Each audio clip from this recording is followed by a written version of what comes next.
دوستو یاد رکھنا، تگڑا اور مضبوط جوان پتہ کون ہوتا ہے؟ جس کی نظریں پوری طرح اس کے کنٹرول میں ہوں۔ یہ علامت جوانی ہے۔ جس آدمی کا پوری طرح دو لوگ دنیا میں کبھی کوئی کارنامہ سر انجام نہیں دے سکتے، ایک جو حرام کھاتا ہو، ایک جس کی نظر ناپاک ہو۔ محمد بن قاسم جب یہاں آئے تھے نا تو ایک دن بڑے پریشان تھے، تو ایک بزرگ کہنے لگے آپ کیوں پریشان ہیں؟ کہنے لگے راجہ دہر سے مقابلہ ہے اور ہماری فوج تو سندھ کے رستے بھی نہیں جانتی، زبان بھی نہیں جانتی، لڑیں گے کیسے؟ دو چار دن کے بعد ان بزرگوں کی دوبارہ محمد بن قاسم سے ملاقات ہوئی تو بڑے خوش تھے۔ کہا اب آپ کیوں خوش ہیں؟ کہنے لگے وہ میرا مقابلہ نہیں کر سکتا، میں نے تحقیق کر لی ہے۔ کہا کیوں؟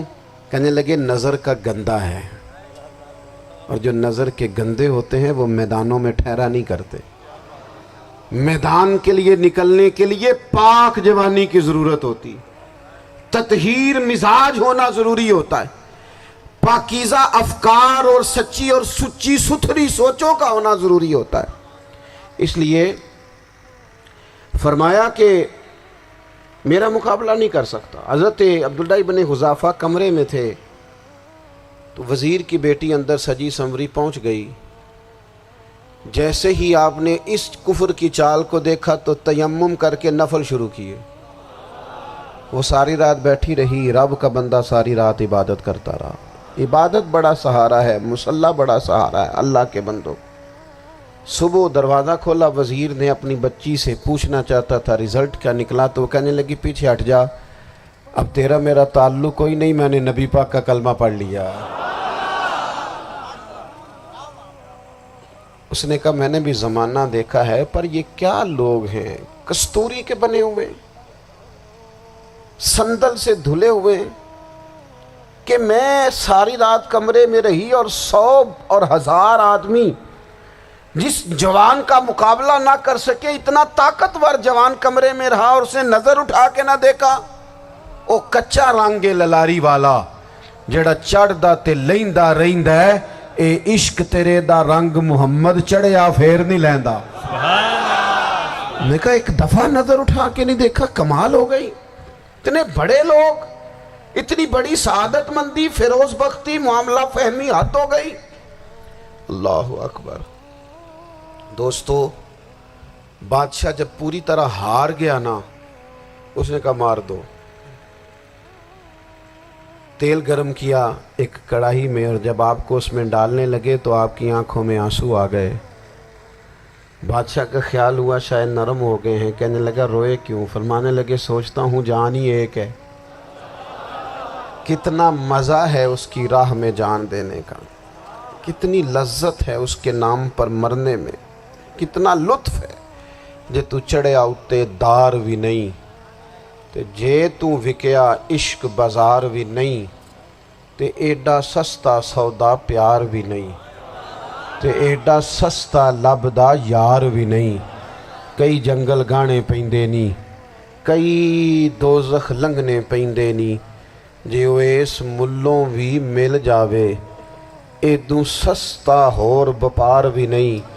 تے کچھ سمجھ نہ آوے لوکانوں وہ کادے نال شہید کرے، ڈٹھی یار دے ہاتھ تلوار بھی نہیں، پر او دا خالی جاندہ وار بھی نہیں۔ کہنے لگے ایک جان ہے نا، تو دل کرتا ہے ہزاروں ہوتی تو ایک ایک کر کے محبوب کے نام پہ قربان کرتا، جب میرے پاس ہے ہی ایک، کروں کیا؟ حضرت عبداللہ ابن حذافہ رضی اللہ تعالیٰ عنہ جب روئے اور بادشاہ نے یہ بات سنی تو بادشاہ اٹھ کے کھڑا ہو گیا، سارے وزیروں مشیروں کو کہنے لگا تم نے کہا تھا نا بندہ ضائع کرنے والا نہیں، یہ بھی ضائع کرنے والا نہیں۔ کہنے لگا میرا ماتھا چومو، تم جیسے لوگوں کو قتل نہیں کرنا چاہیے، آزاد کرنا چاہیے۔ عزیز اپنی زندگی سے نا یہ بہت زیادہ ہرس، ہوس، طمع، اور یہ کسی بات کی بھی ہو، ہرس صرف پیسوں کی نہیں ہوتی ہے، شہرت کی بھی ہوتی ہے، یہ بیماری انسان کو اقتدار کی بھی ہوتی ہے، تعریف کی بھی بیماری ہوتی ہے، یہ سارے نقص ہوتے ہیں لوگوں کو، اور معاذ اللہ بعض جبوں کبوں کے اندر بھی ہوتے ہیں، وہاں بھی پنپتے ہیں۔ اپنی زندگی جب تک اس سادگی میں نہیں لاؤ گے جو رسول پاک نے عطا فرمائی ہے، جب لوگ آسانیوں میں پوری طرح الجھ گئے تو پھر وہ دور ہوئے اور کفر چڑھ گیا۔ دوسری بات، اللہ کے محبوب صلی اللہ تعالی علیہ وسلم کی محبت ہم سے تقاضا کرتی ہے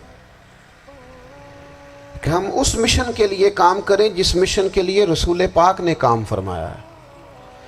ہم سارے کام بڑے مضبوطی سے، سوچ سمجھ کے، تدبر سے، حکمت سے، تقاضوں کو مد نظر رکھتے ہوئے کرتے ہیں سارے کام۔ دین کے کام میں ہمارا مزاج نہیں ہوتا، او ہو جائے گا جی، آپ بسم اللہ پڑھیں جی، شروع کریں جی۔ آپ تقاضوں کو سمجھیں، چیزوں کو دبائیں نہیں، چیزوں پر غور کریں۔ کسی کے ذہن کی سطح پر سوال ابھرتا ہے، اس کا تسلی بخش جواب دیں۔ اپنی زندگی میں دین کے کام کے لیے اپنے آپ کو وقف کریں، اور دین کے کام کے بہت سارے پہلو ہیں۔ ہزاروں لوگوں کو قرآن پاک ٹھیک پڑھنا نہیں آتا، ہزارہا لوگ ہیں جو قرآن مجید کے مطالب سے آگاہ نہیں ہیں، دین کی بنیادی ضروریات سے لوگ نابلد ہیں۔ میں آپ کو کس طرح یہ بات سمجھاؤں کہ ہزاروں کی تعداد میں طلاقیں اس لیے ہوتی ہیں کہ مردوں کو طلاق کے مسئلے نہیں آتے، انہیں پتہ نہیں ہے کہ مجھے حقوق زوجین کے معاملے میں کیسے چلنا۔ ڈھیر سارے گھروں میں تباہی اس لیے ہے کہ تربیت اولاد کا دینی منہج ہمیں نہیں پتا۔ اپنا حصہ ملائیں دین کے کام میں۔ ایک آدمی کو اگر تو نمازی کرنے میں کامیاب ہو گیا، تیری زندگی بدل گئی۔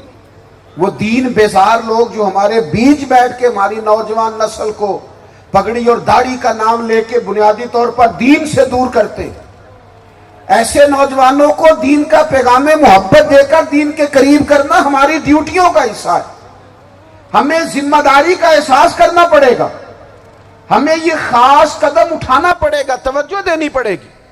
مساجد، مدارس، میں آپ سے عرض کروں، اتنی ڈٹ کے مخالفت ہوتی ہے نا مدرسوں کی، اتنی ڈٹ کے۔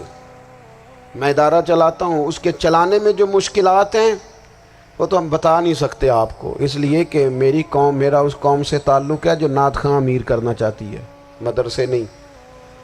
ہاں، نقیب خطیب پیدا کرنا چاہتی ہے، شعر و شاعری کی زندگی کو پروان چڑھانا چاہتی ہے۔ فقط ہمارا ان لوگوں سے تعلق ہے جو لاکھوں کروڑوں روپیہ محافل پہ لگائیں گے، اور قاری صاحب بیچارے اگر مسجد کا کوئی ہونے والا کام کسی وقت بتا دیں گے تو وہ بڑی مشکل آ جائے گی ان کے لیے۔